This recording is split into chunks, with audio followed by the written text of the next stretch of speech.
1년 만에 외교안보 장관 회의가 개최가 됐습니다. 북한의 SLBM 대책을 논의하는 그런 자리였는데 정부도 그만큼 이번 사태를 심각하게 보고 있는 모양입니다. 양욱 국방안보포럼 선임연구원과 함께 이 SLBM의 위력 그리고 동북아 정세에 어떤 영향을 미칠지 또 북한 관련 소식까지 오늘 자세히 알아보겠습니다. 자, 양욱 위원님 안녕하십니까? 예, 안녕하십니까? 예. 자, 여기 지금 잠수함까지 직접 이렇게 모형들을 가지고 나오셨는데 예. 종류도 다양한데 예, 자, 일단 어제 그제 나왔던 뉴스들 북한에서 탄도미사일 발사를 성공했다. 이런 뉴스들 걱정을 많이 하는 그런 분위기입니다. 정말 얼마나 위험한 건지 또 미국이나 일본에서는 어떻게 받아들이고 있는지 궁금합니다. 일단은 이거는 당연히 걱정해야 되는 문제입니다. 잠수함에서 미사일을 쏠 수 있다. 이거는 네. 예를 들어서 우리가 아무리 북한의 지상에 있는 어떤 미사일들을 무력화시킨다고 하더라도 어디서든지 바다에서 공격을 가능한 거기 때문에 특히 대한민국처럼 이렇게 좁은 공간에서라면은 네. 이 멀리 나갈 필요가 없습니다. 탄도 미사일 자체가 수백 킬로만 날아가더라도 어디든 떨어질 수가 있기 때문에 수백 킬로만 날아가도 예, 그렇습니다. 예. 그리고 잠수함이 물 밑에서 이동을 해서 맞습니다. 쏘기 때문에 마음대로 다 쏠 수 있다 이런 말씀인 그렇습니다. 거네요. 심지어는 대한민국 영해에 안 들어왔어도 됩니다. 북한 영해에서만 쏘더라도 예. 우리는 공격을 당할 수 있고 더 걱정스러운 것은 지상에 있는 적의 미사일들은 우리가 탐지를 할 수가 있습니다. 그래도 네. 뭐 예를 들어서 인공위성을 띄운다거나 아니면은 뭐 정찰기를 통해서 본다거나 하지만 물속에 들어가 있는 잠수함의 경우에는 탐지가 지극히 어렵기 때문에 예. 언제 어느 시기에 쏠지 모르기 때문에 우리에겐 위협이다. 네. 그래서 이걸 위협으로 바라보는 것은 너무나 정당한 일이고 반면에 그러면은 예를 들어서 일본도 가깝습니다. 우리랑 네. 북한에서 가깝고 그래서 일본도 걱정해야 되는 상황이겠지만은 미국으로서는 아직 걱정을 안 해도 될 상황이 아닌가라는 생각이 듭니다. 아직은요. 예, 그렇습니다. 왜냐하면은 잠수함이라고 하는 것이 결국은 미국에게 위협이 되기 위해서는 네. 최소한 대양으로 나갈 수 있어야 돼요. 태평양으로 나갈 수 있어야 됩니다. 네. 그다음에 저 미사일 자체가 아직은 우리가 정확히 알 수는 없지만 최소 2,000에서 3,000km 이상을 날아간다라고 하더라도 일단 태평양 한가운데까지는 가야 되는데 미국 그렇죠. 본토로 하와이 근처까지는 가야 하와이 근처까지는 가야 되는데 그렇게 되기가 지금의 잠수함 기술로는 어렵다는 것입니다. 왜냐하면은 예. 북한 잠수함들은 대부분 디젤 잠수함입니다. 즉 핵 추진 잠수함처럼 한번 자망을 하면은 위로 뜰 필요가 없는 것이 아니라 북한 디젤 잠수함은 떠야 됩니다. 이 배터리 충전을 위해서도. 예. 그런 부분 때문에 탐지의 가능성이 있다는 것이죠. 그렇군요. 자, 여기 지금 4개의 잠수함 모형이 있는데 예. 어떤 게 지금 논란이 되고 있는 바로 그 잠수함 모형인지 설명을 좀 예, 부탁드릴게요. 지금 정확히 그 논란이 되는 모형은 없지만은 일단 네. 북한의 잠수함이 문제가 되고 있습니다. 그래서 북한이 기존에 갖고 있던 로미오급이라는 잠수함이 있습니다. 네. 이 로미오급 잠수함은 보시다시피 다른 잠수함들에 비해서 사이즈가 살짝 작아 보이긴 하지만 이게 기존의 잠수함인 거죠? 예, 이게 기존의 예. 잠수함입니다. 근데 이 잠수함이 사실은 굉장히 오래된 기종입니다. 네. 1970년대부터 건조가 된 기종이어서 이것을 교체하기 위해서 거의 비슷한 사이즈로 만든 것이 심포급이라는 잠수함이고 네. 그 심포급 잠수함이 바로 이번에 그 미사일 시험 발사 탄도미사일 시험 발사 성공한 성공한 그 잠수함이 바로 이것과 거의 비슷한 사이즈지만 약간 좀 틀린 잠수함입니다. 예. 근데 반면에 지금 예를 들어서 그럼 본격적으로 탄도미사일 쏠 수 있는 잠수함이라는 게 뭐냐? 바로 지금 여기 옆에 빨간 동체가 보이시는 바로 이 잠수함입니다. 예. 중국이 지금 보유하고 있는 샤크이라는 잠수함인데 보시면 이 위쪽을 보시면 아시겠지만 이 부분이 12개의 발사관이 있습니다. 즉, 예, 여기 자세히 예. 보니까 이렇게 6개씩 양 있습니다. 옆에 있네요. 예. 그래서 여기서 바로 탄도미사일을 발사해서 공격이 가능하다는 것입니다. 예. 근데 이 정도로 이제 덩치가 큰 잠수함이 움직이기 위해서는 당연히 이 잠수함은 핵 추진이어야 되고요. 네. 근데 북한도 결국 최종적으로는 정말 뭐 대한민국뿐만 아니라 미국이나 다른 나라들을 위협할 수 있는 수준의 잠수함을 만들려면은 저러한 크기의 핵 잠수함으로 갈 수밖에 없을 것입니다. 아, 그렇군요. 그러니까 이 정도 급이 오기 전까지는 미국은 그렇게 걱정할 단계는 아니지만 예. 이 단계에서도 우리나라와 일본은 상당한 위협이 된다. 예, 그렇습니다. 대한민국 같은 경우는 거리가 너무 짧습니다. 예. 심지어는 북한의 영해에서 발사를 한다고 하더라도 200~300km 이내면은 충분히 서울부터 수도권을 타격을 할 수가 있다는 것입니다. 예. 그래서 예를 들어서 미국의 경우와 우리의 경우는 동시에 똑같이 봐서는 절대 안 된다는 것입니다. 그렇군요. 예. 자, 오늘 국회 국방위원장을 맡고 있는 새누리당의 황진화 의원이 인터뷰를 했는데 정말 걱정스러운 상황이다. 이렇게 이야기를 했습니다. 직접 목소리 한번 들어보시겠습니다.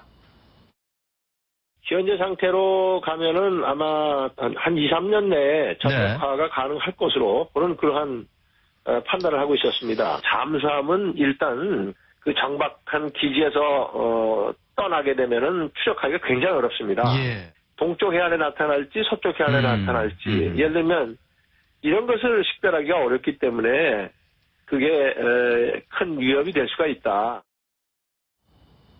지금 얘기를 들어보니까 결국에는 예. 아까 설명하신 대로 잠수함이 물 밑에서 움직이는 건 어디서든 감지가 안 된다. 여기서부터 기본적으로 잠수함의 위협이 커진다. 이렇게 예, 볼 수 있는 그렇습니다. 거군요. 우리가 천안함 폭침 사건을 당했을 때도 가장 위협적으로 생각했던 것이 네. 이런 잠수함을 탐지하기가 쉽지 않다는 점에 있습니다. 그렇군요. 그래서 예를 들어서 서해 같은 경우는 또 굉장히 노이즈도 많고 그래서 아무리 음향 센서를 많이 깔아놓는다고 해도 탐지하기 좀 어려운 상황이 있고요.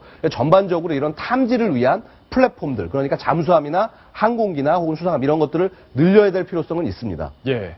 자, 지금 잠수함 전력 비교 표를 저희가 한번 준비해 봤는데, 지금 미국, 중국, 북한, 일본, 한국, 점점 그래프의 기울기가 점점 줄어드는 게 예, 그렇습니다. 심상치가 않습니다. 예.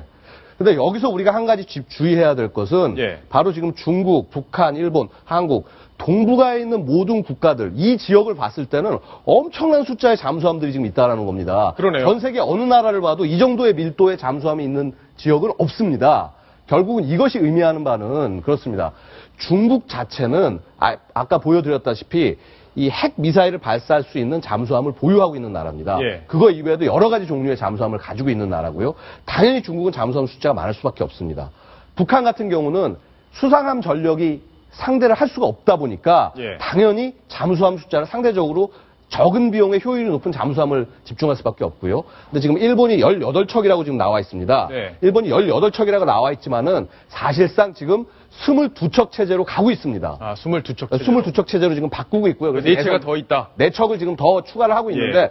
일본은 한 가지 주의해야 될 게 뭐냐면 일본은 잠수함을 수명까지 다 쓰지 않습니다. 네. 무슨 말인 거니? 잠수함 수명이 20년, 30년이다 그러면은 딱 그 절반만 사용하고 나머지는 밀봉을 해놓습니다. 예. 그러면 전시가 되면 그걸 끌고 나와서 쓸 수가 있는 겁니다. 그렇군요. 그럼 지금 있는 숫자에 곱하기 2를 하면은 실제 일본의 잠수함 전력이 되는 것입니다. 네.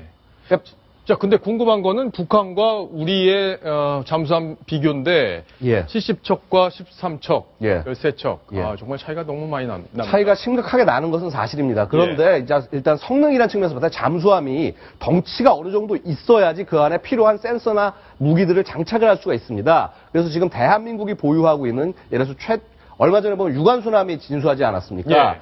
그런 손원일급 이상의 함정에서는 순항미사일을 발사할 수가 있습니다. 예, 지금 화면에 보이는 잠수함은 어떤 잠수함입니까? 방금 지나갔던 것이 바로 지금 나오는 이 내부 장면이 이게 예. 손원일급 잠수함의 모습입니다. 그렇군요. 그래서 그런 이제 잠수함들이 북한의 잠수함에 비해서는 분명히 뛰어난 성능을 갖고 있는데 네. 그럼에도 불구하고 숫자가 일단 충분치 않기 때문에 문제이기도 하고요. 그다음에 사실 북한이 70여 척이라고 하지만은 전력의 상당수가 사실은 굉장히 작은 크기의 잠수정입니다. 예. 잠수함이라는 것이 400톤 이상 되는 잠수함이라는 것이 있고요. 400톤 이하가 되는 작은 크기의 잠수정이라는 것이 있는데 네. 북한이 보유하고 있는 핵심은 상어급 잠수정 한 40여 척 되고요. 그 다음에 천안함 폭침의 주역으로 알려진 연어급 잠수정 한 10여 척 정도를 보유하고 있는 것입니다. 예, 그렇군요. 자, 지금 북한이 탄도미사일 발사, 잠수함에서 발사하는 게 성공했다 이런 얘기들이 나오면서 사드 얘기가 다시 지금 거론되고 있어요. 사드라는 게 이제 고고도에서 미사일을 방어하는 체계 아닙니까? 예, 그렇습니다. 그러면 만약에 사드가 도입되면 북한의 이런 탄도미사일 방어 체제에도 도움이 되는 건지 그게 궁금합니다.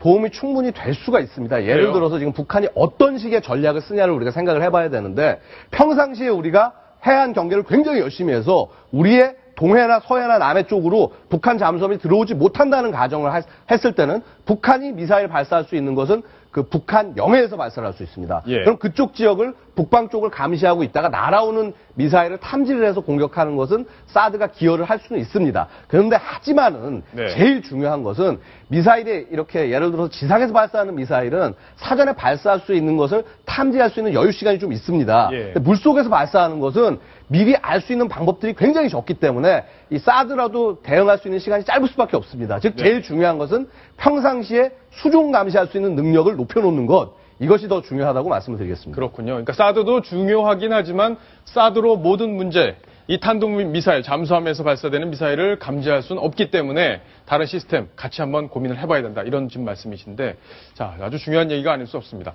천상철 차장과 다른 얘기를 조금 해봐야 될 텐데, 윤상현 대통령 정무특보가 러시아 전승절에 참석하고 왔는데 거기서 북한 누구의 중요한 인사를 만나고 왔다면서요. 네, 북한 김영남 최고인민회의 이 상임위원장. 그러니까 북한에서 보면은 이제 사실상의 국가 원수라고 볼 수 있는데 만나고 왔습니다. 한 세네 차례 정도 러시아에서 조우를 했는데 처음엔 자신이 먼저 인사를 했는데도 잘 못 알아봤는데 여러 차례 인사를 건네니까 알아봤고 사실 남북 관계가 메비우스의 띠같이 매번 좋아졌다가 나빠졌다 이렇게 반복한다. 그랬더니 이제 김영남 상임위원장이 이 분열을 넘어서 평화와 통일의 길로 갔으면 좋겠다. 이런 덕담을 주고받았다라고 오늘 공항에서 밝혔습니다. 예, 공항에서 밝힌 이야기 저 기자들이 또 많이 갔었는데 저희 채널A 기자도 갔습니다. 직접 목소리를 들어보겠습니다.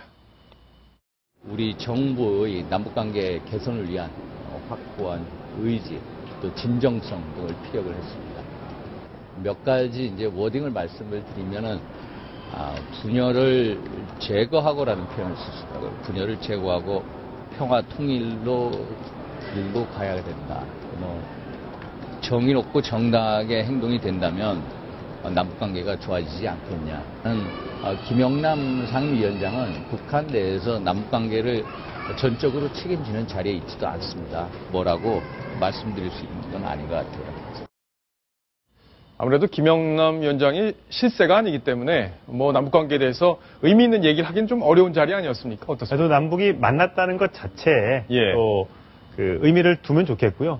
김정은이 갔었으면 더 좋았겠지만 가지 못했던 와중에 그래도 만나서 이렇게 한마디라도 건넬 수 있었고 의중을 파악하고 왔다는 것 자체가 그렇게 나쁜 것은 아니다. 이렇게 보고 싶습니다. 박성훈 논설위원, 혹시 그런 가능성은 한번 생각해 볼 수 있겠어요. 저 자리에서 정상회담 얘기. 왜냐하면 박근혜 대통령이 신임하는 특보기 때문에 얘기가 오고 갔을 가능성 어느 정도로 봐야 될까요?